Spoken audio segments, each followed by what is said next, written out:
Nats Chat is brought to you by Walters. Walters is your spot for all Florida State football games this season. Big game this Sunday night as the Noles will face LSU. Kickoff at 7:30.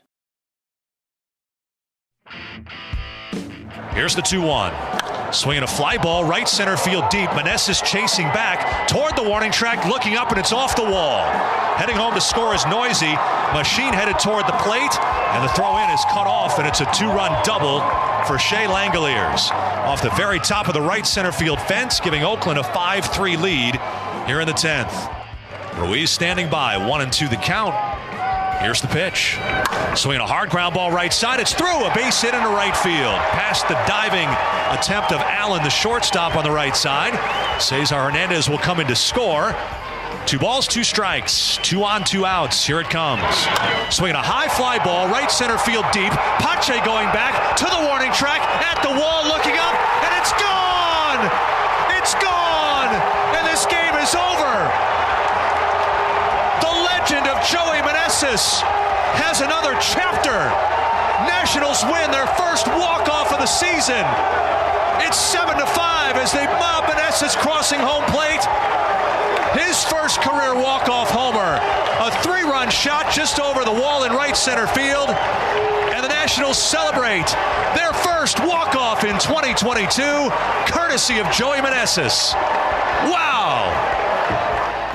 And welcome to Nats Chat for Friday, September 2nd, 2022. I'm Al Galdi, host of the Al Galdi podcast. Mark Zuckerman is off for this installment of the podcast, but I'm pleased to be joined by the mastermind of this podcast, Tim Shovers. And Tim, my friend, we have quite the ball game to discuss and dissect. It isn't going to happen, and it is the Nats going the entirety of the 2022 season without a walk-off win. It took 131 games, but the Nats in their 2022 regular season finally have a walk-off victory, a 7-5, 10-inning win over the Oakland A's at Nationals Park on Thursday to win the series 2-1. The Nats get the walk-off win. The Nats get the extra inning win, improved to just 4-18 in extra inning games over the last 2 seasons. But most prominent of everything that went down on Thursday is the legend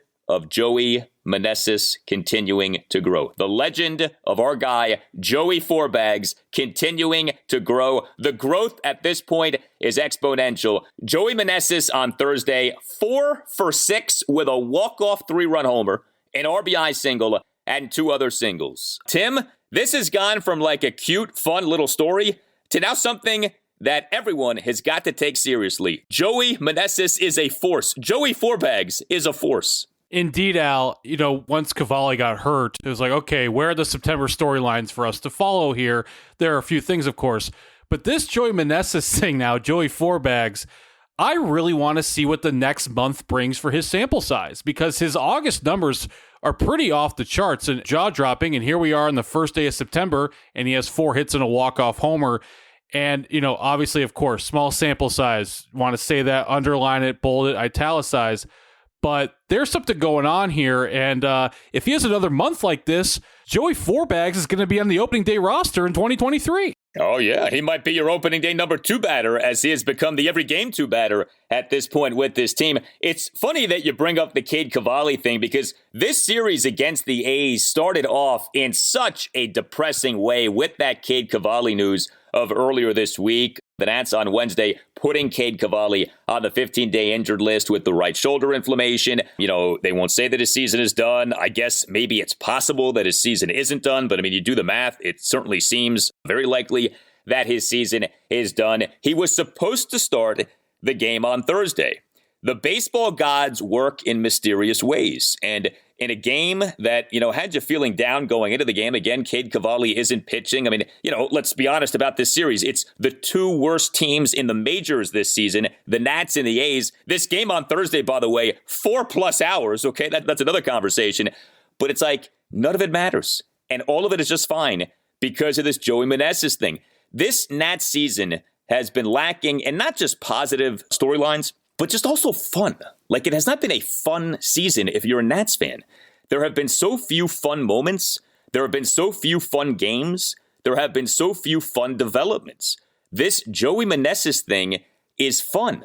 What it means long term, I don't know. And at this point, I don't think you have to care so much about that.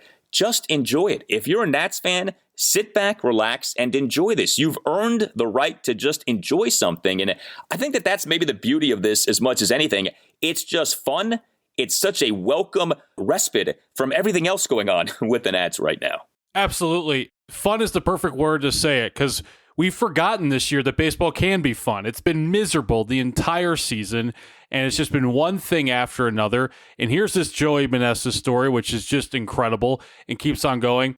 It took all the way till September to get a walk-off victory. Hats off to you and Mark for foreshadowing it in our last episode, by the way, on that. But entering today, right, they hadn't won 4 games in a row all year. They haven't had a sweep in over a year. Every single time you might want to get excited, you get punched in the gut.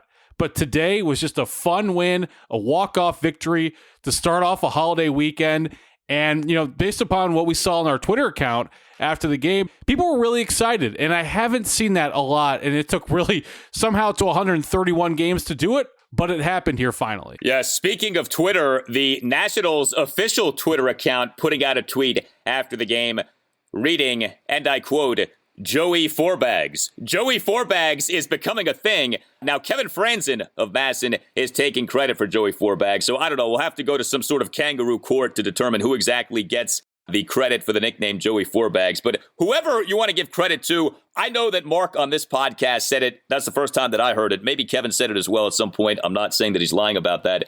But whoever came up with the nickname, who cares? Joey Fourbags is killing it right now. So, you know, it's so amazing, this entire story, and it's easy to take for granted. And, you know, if you're a Nats fan or a Nats observer, you can kind of become numb to the story. But let's think about this. August 2nd, the day on which the Nats traded Juan Soto and Josh Bell to the San Diego Padres. It was also on that day that the Nats selected the contract of Joey Meneses from AAA Rochester. The only reason that he's up at the major league level is because the Nats needed players off having traded away Soto and Bell on August 2nd. That was such a downer of a day. And yet, since then, Joey Meneses has appreciably out-hit Juan Soto. Yeah, Joey Meneses now, with the Nats, has accumulated 104 plate appearances. He, over those 104 plate appearances, has an OPS of 1,011. As of the taping of this installment of the Nats Chat podcast, Juan Soto with the San Diego Padres has an OPS of 840. Not bad, but not as good as Joey Meneses. How amazing is that Joey Meneses over a month with the Nats has out-Soto'd Soto? Like, let that sink in for a moment. And again, what does it mean long term? I don't know. I don't care right now. Like, let's just enjoy this. Meneses is outplaying Juan Soto. How many people would have even listened to that on August 2nd with how disturbed and angry people were with that trade? And I don't blame anyone for being angry about that trade. And yet here we are a month later, and this guy, Joey Meneses, who most people had never even heard of, is outdoing Juan Soto since that trade. I have one word to describe it, Al. Baseball. The sport that makes all the sense in the world because it's got every number in the book to back up and all the logic. Sometimes it makes no sense. And this is just a perfect example of it. And looking at the stats, the August stats, I mean, his numbers, you said appreciably, they blow Soto out of the water. You know, much higher OPS and a higher average and all that. And listen, I know it's 1 month, the sample size and all of that stuff. But it is just a really funny thing how this doesn't happen in the NBA, right? NBA superstars don't hit 240 on the court, whatever that equivalent is. But that does happen in baseball, and this is just a very fun example of that. Yeah, I mean, the only NBA equivalent I can think of is Linsanity from more than a decade ago now. Jeremy Lin catching fire. Now, you know, if you apply that to Meneses, Jeremy Lin calmed down quite a bit after Linsanity, had an NBA career, but was never again at that height. We'll see what happens with Joey Meneses. We don't know. I mean, the other things, too, with Meneses, and again, this stuff is well known by now, but this is his age 30 season. This was his 10th minor league season. So, you know, it's not that like he's some 22-year-old who just was an unsung prospect. No, he's a 30-something who is a career minor leaguer, a decade in the minors. He toiled for a decade in the minors, is only now getting a shot at the major league level, and is hitting like crazy. So Meneses on Thursday, like we said, 4 for 6 in the game. Let's just go through the specifics here because, as I've talked about with Mark, it's not just the home runs. That's the thing. He's not just some one-trick home run hitting pony. He's a guy who can legitimately hit. He's good with 2 strikes. He's good going the opposite way. We saw more of that in this game. Meneses in an Nats 1-run first, RBI single up the middle for a 1-0 Nats lead. Meneses bottom of the third, leadoff single up the middle on a 1-2 pitch. Meneses in an Nats 1-run seventh, 1-out single up the middle. And then the walk-off, 4-run 10th, a walk-off, 2-out, 3-run, opposite field home run to right center for a 7-5 Nats win. This was, again, the Nats' first walk-off win of the season. This win improved the Nats to 4-18 in extra inning games over these last 2 seasons. And Meneses hit this home run despite having been down in the count at 1.02. 1,011 is your Joey Meneses OPS over 104 plate appearances with the team. He is proving himself to be someone who can hit. It's so nice to see. He did have a fielding error in the game, so okay, if you want to pick a nit, there's your nit to pick. Meneses in an A's 2-run seventh overran the ball on a 2-out opposite field single by Sean Murphy through the right side of the infield. Meneses probably should be a DH, maybe should be a first baseman. We're not seeing him play first base. I actually would like to see that over the course of the rest of this season. But man, it is impressive. And he looks the part too. I mean, he's a big guy. He's got a nice swing. I don't know. I mean, he's obviously not this good. At least I don't think that he is. But he certainly seems like someone who could be a legitimate hitter for the Nats, as time goes on here. Like, is he a 1,000 OPS guy? Probably not. Again, you never know. But it's hard to believe that, he's just never going to be heard from again. You know what I mean? It would feel like you have something in him. It's just a question of what exactly you have in him. Well, let's play this out, Al, because you mentioned he's probably a first baseman, not a right fielder, to which I agree. So let's say he plays first base, and we move Luke Voit to DH. I'm fine with not playing Nelson Cruz anymore, and I'm fine, frankly, and I know it'd be a little bit of a screw job because it's after September 1, and he couldn't join another team for the postseason. Can we cut Nelson Cruz? I mean, at a certain point, this is a sunk cost. There's a legitimate thing going on here with Meneses, and let's see what we have here. And if it comes at the expense of Nelson Cruz not playing anymore, that's fine with me. What do you say to that? Yeah, I wouldn't play him every day. I mean, I don't think you have to cut him. I'm saying done. Thank you for your time. Goodbye, Nelson Cruz. You could do it. I mean, I wouldn't shed a tear over it. I don't think, though, that you have to do it. I think you just don't have to play him every game. And you, for darn sure, don't have to have him as your cleanup batter for every game. I mean, look, to Nelson's credit, he's getting some singles. He's drawing the occasional walk. He's still not hitting for any power whatsoever. And he's going to be gone after this season. This is not taking you anywhere. So I would like to see, for developmental purposes, if nothing else, Meneses playing first base, Luke Voit DHing, and let's see what that looks like. Let's get this kid Alex Call some more at-bats. If you're talking about who's going to play right field, you can shift some guys around. But the point is you could play Call. You could play a little more of Josh Palacios. I mean, there are people who you could play. You don't have to keep playing Nelson Cruz on an every game basis. I mean, at this point, if you are the Nats, okay, and you are the worst team in the majors, you have to look at guys and you have to itemize who they are, okay? So you're either a potential building block, you're a potential trade chip, or you are, as I like to say, a road to nowhere, okay? And I say that, kiddingly, I'm not trying to be nasty to people, but that's what you do. Each guy falls into one of those 3 categories, okay? Potential building block, potential trade chip, road to nowhere. Nelson Cruz is a road to nowhere. All due respect, I think he's a possible future Hall of Famer. He's had an excellent career. Everyone raves about him as a human being. Okay, none of this is personal, but he's going to be gone after this season. So you don't prioritize Nelson Cruz. You prioritize a Joey Meneses. You prioritize a CJ Abrams. You prioritize a Luis Garcia. You prioritize a Keibert Ruiz. So I'm with you on that, no doubt. This is awesome. It's great to see this.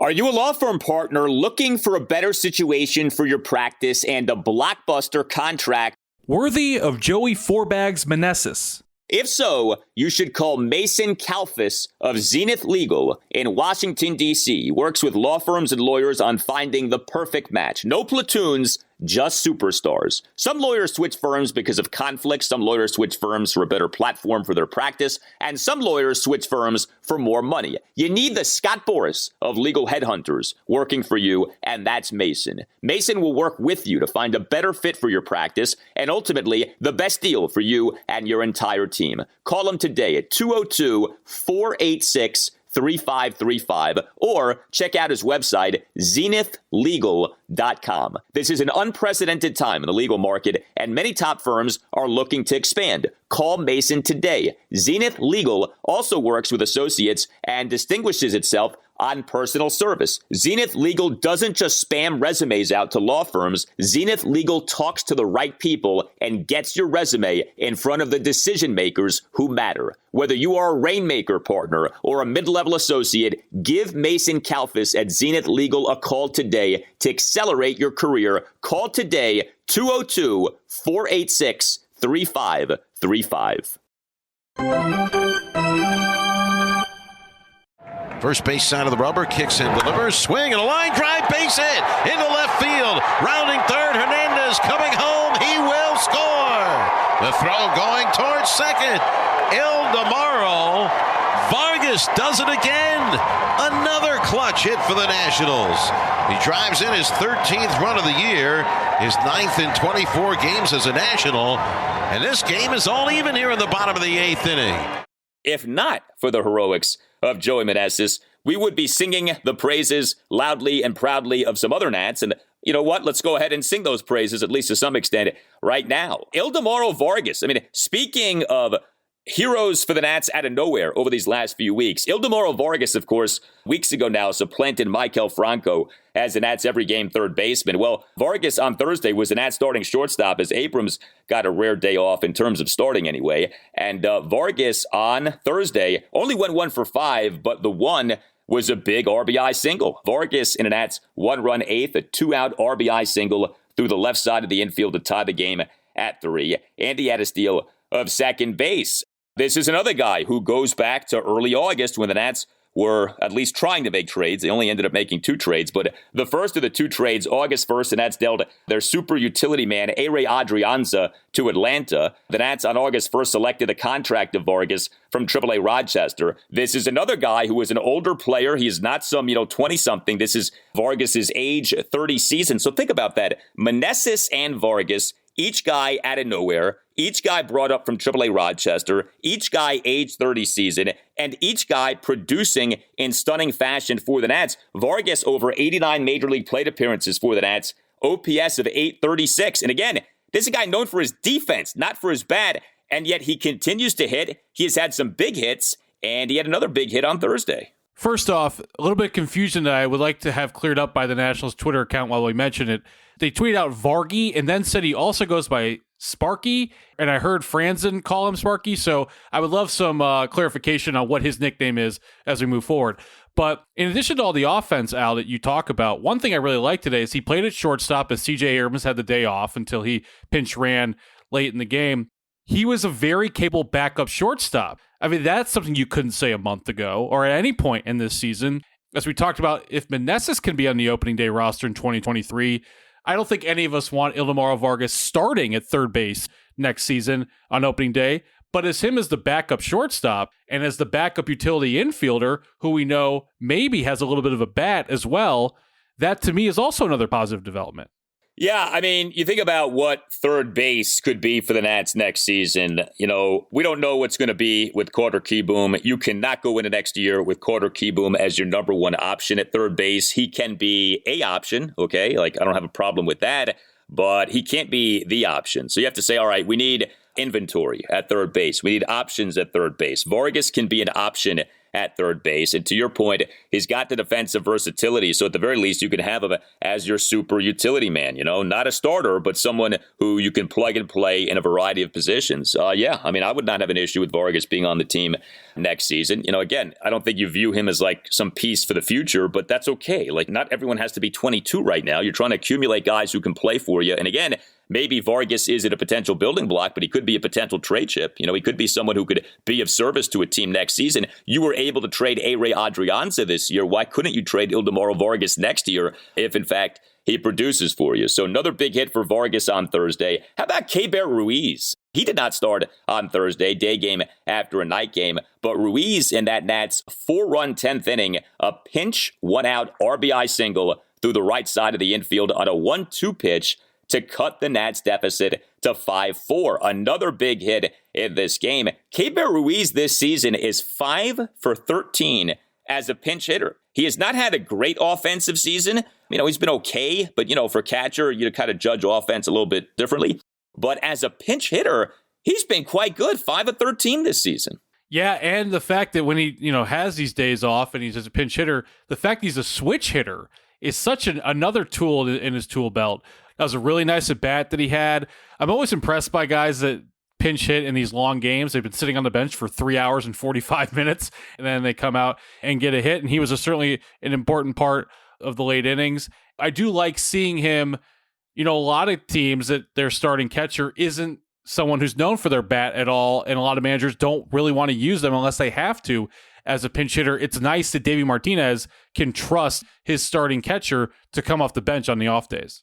Yeah, there are so few truly good offensive catchers in baseball that if you have someone who can hit at least a little, that gives you a leg up on people. Now, the hope with Keibert Ruiz is that he can hit a lot, not just a little. We'll see. But yeah, he has been actually quite the weapon as a pinch hitter, especially lately. He's had some pinch hits over these last few weeks. So Joey Meneses, hero. Ildemaro Vargas, hero. Keibert Ruiz, a hero. Lane Thomas was good for the Nats on Thursday. He was your leadoff batter, your starting center fielder, 1 for 4 with a double and 2 walks. He, in a 1-run first for the Nats, had a leadoff first pitch double down the left field line. Lane Thomas has been better lately. He, for the month of August, slugged .468. This was a weird game for the Nats offensively. So the Nats in this series did hit. The bats did wake up. But the Nats on Thursday, 4 for 18 with runners in scoring position. And you had some whacked out lines in the final box score. Luis Garcia, 0 for 4 with a walk and 3 strikeouts, left 6 men on base. Cesar Hernandez, who was a starting third baseman in this game. We had a question recently, who's the Nats' backup third baseman? Well, Cesar Hernandez is your backup third baseman. But he on Thursday, 0 for 3 with a walk and a hit by pitch, left 5 men on base. But how about what happened with Alex Call in this game? So he went 1 for 4, left 4 men on base, but the one was a triple. Alex Call in the bottom of the second, a leadoff triple to the left center field gap, but didn't score. The Nats had a lot of opportunity in this game to score even more runs than the team ended up scoring. It's funny, you don't often complain, especially with this Nats team. You score 7 runs, you should have done better, but you actually could make the case, Nats in this game, 7 runs. The 7 runs came on 11 hits and 6 walks. The Nats could have put up like 10 runs in this game with how many guys that the team had on base. It was funny because the offense right away in the bottom of the first 2 batters, right? You have Thomas with the leadoff double. Meneses knocks him in. The Nats go up 1-0. They're moving the line. It felt very unusual for this season. We're not used to that, right? And then the next inning, Alex Call with the leadoff triple, and you just knew he wasn't going to score. I almost wrote it in my notes before the inning even ended. So that was a real splash in the water of reality after the way the bottom of the first began. Alex Call, am I saying this correctly, has not played since August 23rd before today? He has not been playing much. Is that the date? I know he's barely been playing. That's ridiculous. He should be playing a few times a week. As you said, let's find out what we have here. The Nats made the move to get him when he was available after Cleveland got rid of him. Let's see what we got here. Frankly, I'd love to see some days where the outfield is Thomas, Robles, and Call, and just those 3 guys. And Meneses is at first base and Voigt's DHing. And we just see what we have here. Kind of touching on the earlier conversation. Cleveland, for those who don't know, they didn't want to get rid of him. They didn't get rid of him because he was hitting 188 or anything. They got rid of him because they were in an odd roster crunch. It's a numbers game, and sometimes this just sort of happens. And they're a team that's in first place, so they have to keep their eye on the day-to-day and winning this season. So let's find out what Alex Call is. And I really liked, of course, that RBI triple. The Nats claim Call off waivers from Cleveland on August 7th. I've mentioned this. He was a 3rd-round pick of the White Sox in the 2016 MLB draft out of Ball State. So, he's not just someone who has never done anything. No, there actually is a little bit of pedigree here to Alex Call. And to your point, let's just see some more. Maybe he's nothing, but maybe he's a something. Give him some opportunity here. And, let's try to find out what the Nats have in Alex Call. Hey guys, it's Al Galdi for Window Nation. We are into September, a time for pennant races in baseball, and Window Nation is offering pennant race-worthy savings. New windows from Window Nation at half the price. Get 2 free windows with every 2 windows that you buy, plus pay nothing with no interest until 2025. Lower your energy bills, raise the value of your home with new energy-efficient windows from Window Nation. Visit windownation.com or call 866-90NATION and tell Window Nation that Al Galdi sent you. Window Nation windows are the best. The longer that you have old, drafty windows, the more money that you're wasting on your heating and cooling bills. Window Nation has saved customers over $60 million on energy bills, and the average Window Nation installer has over 16 years of experience with 20,000 windows installed. Window Nation windows are great, and Window Nation windows are installed right the first time. Take advantage of this terrific deal. Buy 2 windows, get 2 windows free. This goes for any style of new window from Window Nation, and pay nothing until 2025. Visit windownation.com or call 866-90NATION. That's windownation.com or 866-90NATION and tell Window Nation that Al Galdi sent you. Now a word from our sponsor, BetterHelp. The way I take care of my mind is daily exercise. It is essential for me. There are plenty of ways to support a healthy brain, like learning a new language or taking power naps. There's also BetterHelp online therapy. Everyone I know who does therapy swears by it. It feels like all I hear these days is how you have to start doing therapy. BetterHelp is online therapy that offers video, phone, and even live chat-only therapy sessions, so you don't have to see anyone on camera if you don't want to. It's much more affordable than in-person therapy, and you don't have to fight traffic or look for parking. Our listeners get 10% off their first month at betterhelp.com/natschat. That's better, HELP.com/natschat. Espino has just been masterful spotting that curveball. Strikeout number 4 and out number 2. So Espino has had 9 swings on his curveball. He's thrown 13 of them. The A's have swung at it 9 times, and they've missed it 7 times. Oh, my.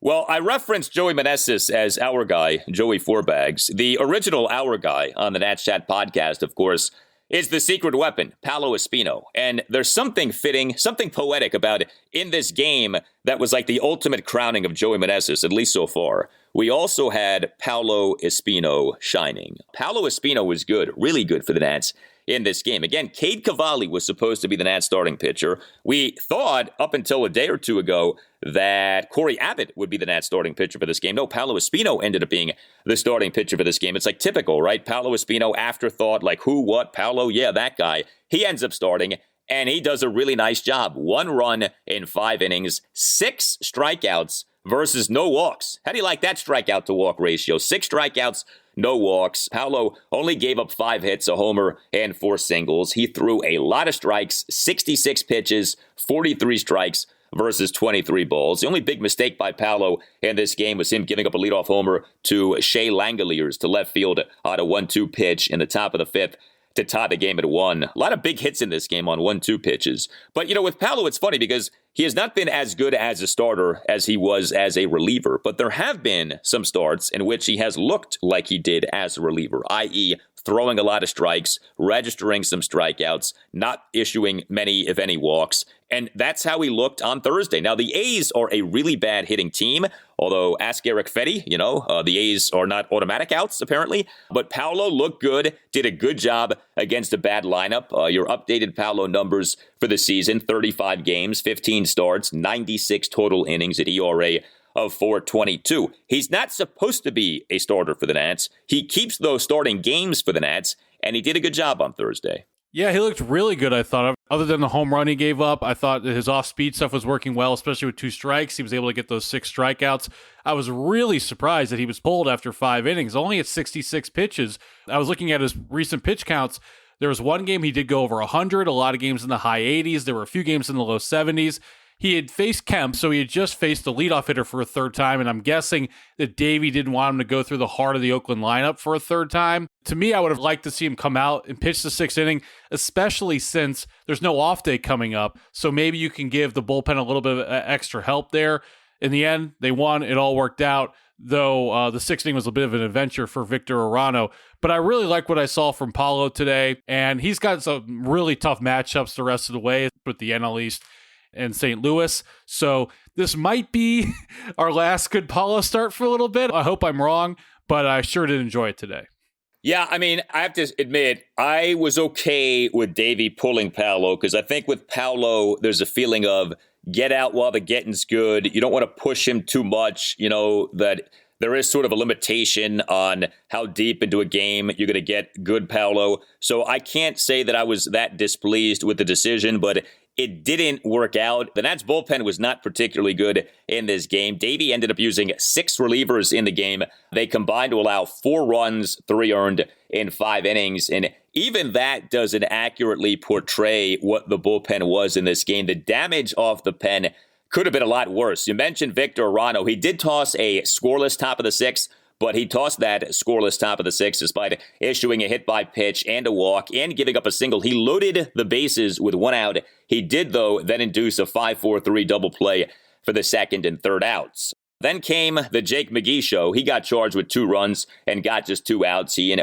Oakland's 2-run 7th, issued a leadoff 8-pitch walk of Christian Pache and gave up a 2-out first pitch RBI single to Tony Kemp through the right side of the infield for a 2-1 A's lead. Then Carl Edwards Jr. came into the game. He in that Oakland 2-run 7th faced 3 batters, but only got 1 out. This was not a good appearance for Carl Edwards Jr. He gave up 2 2-out singles. Now, he didn't get ravaged in this game. He only gave up 2 singles, but he did give up 2 singles. A 2-out opposite field single by Sean Murphy through the right side of the infield. That was a play in which Joey Meneses committed his fielding error. And then Edwards gave up a 2-out RBI single by Seth Brown to center field on a 1-2 pitch. There you go again for a 3-1 A's lead. Erasmo Ramirez came into the game. He did toss a scoreless top of the 8th, but even he got into some trouble. He, in that scoreless top of the 8th, gave up a 2-out triple to Christian Pache to the right center field gap on a ball on which Lane Thomas could not make a sliding catch. The only Nats reliever in this game who truly looked good was Kyle Finnegan. He tossed a perfect top of the 9th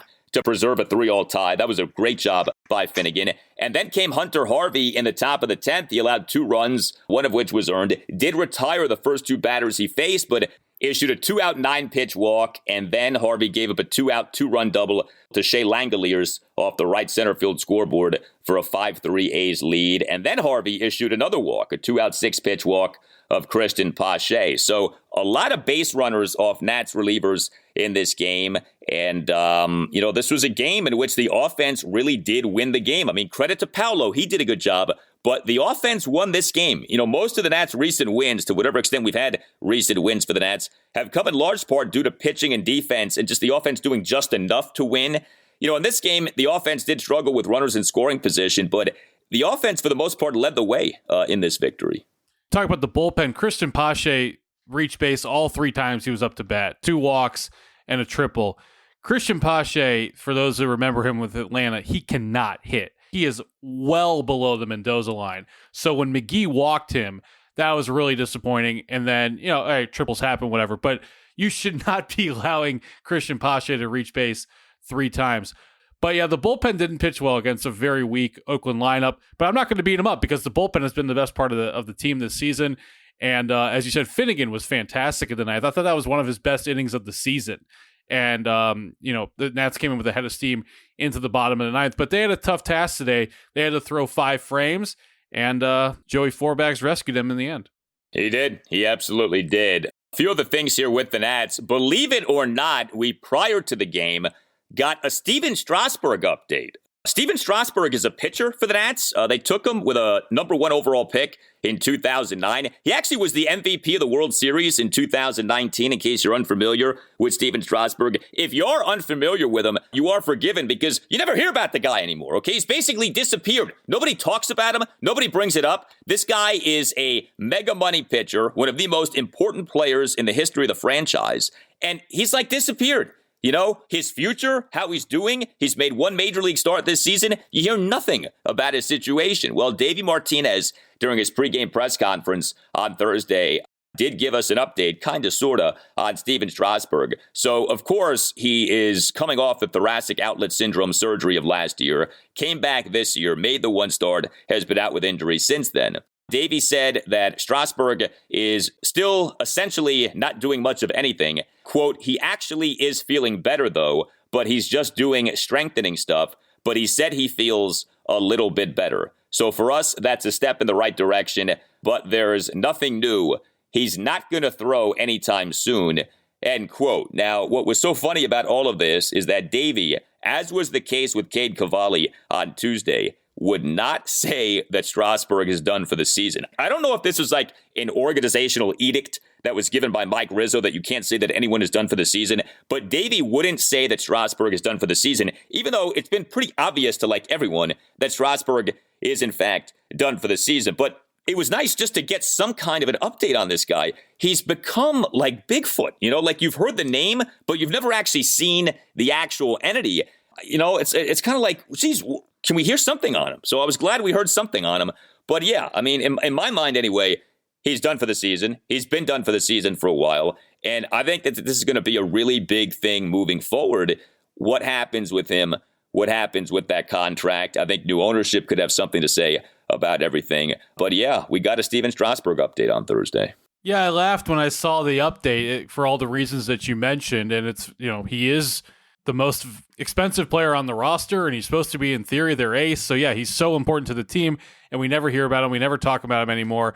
While you're going through all that, Al, I don't know if this hits you the other day. This just hit me right now. Forgive me for playing catch up on this, but we're going to mark down 2022 season. Of all the million things that happened this year, it's looking like we will, in the end, have only had 1 Strasburg start and 1 Cavalli start. Both guys likely to have just 1 start. There are a lot of ways that you could sum up this season really quickly and how rough it's been for the fans and in the record books, but that's one of them right there. Yeah, absolutely. And, you know, at least with Cavalli, you know, there's still a lot to be said and done with him. With Strasburg, it's a sad situation because it really does feel like the end. And it's just a matter of how exactly does it end up ending. But, you know, here we are now. This is season number 3 of the 7-year, $245 billion contract to which he was re-signed in December 2019. He, in the 2020 season, made a mere 2 starts. He, in the 2021 season, made a mere 5 starts. And he, this season, has made, and most likely will end up making, just the 1 start. So you're talking about 8 starts over the last 3 seasons, with still 4 seasons left on the contract. I've said this, and I do believe this. You're not going to keep going through this every year of him making, you know, 1 or 2 starts and then being out hurt again. And when I say you, I don't just mean the team. I would be surprised if he wants to keep doing this every year and mounting that horse. Now, look, he's not a quitter. I would think that he still wants to pitch, and maybe he makes another go of it next season. But how many more years are we going to do this? This is 3 consecutive years now of him barely pitching due to injury. The body is just failing him. And again, it's sad. So I don't know. I mean, I think it's going to be interesting when the new ownership takes over. Is there some sort of a buyout that's agreed to? Does ownership go to Strasburg and say, hey, let's make this easy on everyone. We'll pay you 70 cents on the dollar. You know, you're going to get a whole lot of money, but, you know, we're not going to keep doing this for the next 4 years. Does maybe Strasburg go to ownership and say, look, let's talk about what we can do here because I don't want to keep putting my body through this? I don't know. You know, I don't think anyone's going to blame him if he ends up walking away at some point in the next year or so. I don't know when the actual end would come. Maybe it is still a year or so away. But I can't fathom that we're going to keep doing this every year. This is becoming kind of ridiculous that every year, there's a conversation of, well, if they could just get the Strasburg of 2019 back. And it's like, how many more years are we going to keep having that conversation? That guy's not coming back. And it's really unfortunate. I think that the lack of information that we've gotten on his recovery this year is especially telling, because it kind of feels like the team and probably he himself are out of answers, that there's nothing left to say anymore, that the situation, as the saying goes, is what it is, and we all kind of know what the ultimate result is going to be, and it's just a matter of everyone being comfortable and sort of finally accepting that ultimate result. My hunch on this is that he gives it another go next year whenever he feels ready to give it another go, whatever giving another go means.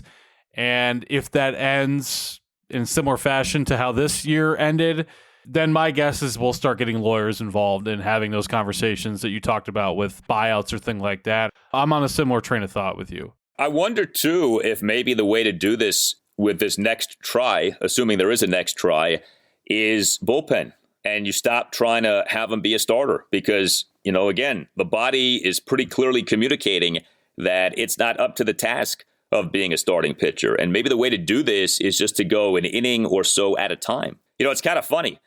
You could end up with Strasburg and Corbin in the Nats bullpen at some point here in the next year or so. You could end up with the single most expensive bullpen in the history of bullpens, but that's a different conversation. But yeah, maybe that's the way to approach this, is you say, all right, Stras, let's try you as a reliever. And then if things are going really well, then maybe eventually we could try to have you start some games. But, this thing of still trying to have him go out there and pitch 5, 6, 7 innings, like how many more years are we going to dance this dance? It's not happening, man. It's just not happening. This contract runs through the 2026 regular season. Yeah.